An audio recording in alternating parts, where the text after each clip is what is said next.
Hello বন্ধুরা, সবাই কেমন আছো? আশা করি সবাই খুব খুব খুব ভালো আছো। আমিও খুব ভালো আছি। আজকে খুব সুন্দর রোদ উঠেছে। এতদিন পরে অনেক দিন পরে আজকে শীতকালের একটু রোদ দেখলাম। হালকা রোদ উঠেছে। যা হোক, এতদিন তো মোটে রোদ ওঠেনি। আজকে তাও রোদ উঠেছে, মনটা খুব ভালো লাগছে। তাই আজকে কী রান্না হচ্ছে দেখো। আজকে যেহেতু মঙ্গলবার, নিরামিষ, তাই আজকে হবে মুগ ডাল, বেগুন ভাজা, শাক ভাজা হবে, আলু ভাজা, পোস্ত দিয়ে আলু ভাজা হবে। প্রেশার কুকারে কলা সিদ্ধ বসিয়েছি, কাঁচকলার কোপ্তা কারি হবে।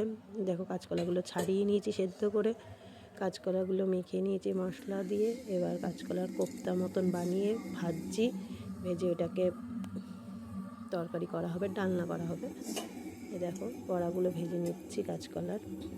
আমি ভালো মতন পারি না, যতটুকুনি পারি ততটুকুনি চেষ্টা করলাম।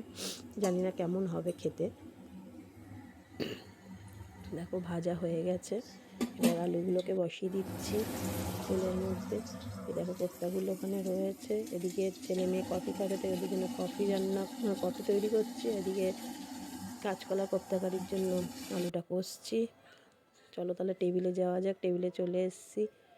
কতগুলো কোপ্তা রেখে দিয়েছি ওদের জন্য। এই যে কোপ্তা কারি, এদিকে আলু ভাজা পোস্ত দিয়ে, এদিকে মুগের ডাল, বেগুন ভাজা, শাক ভাজা, ভাত। আজকের মেনু এই পর্যন্তই। কেমন লাগলো জানিও। টাটা।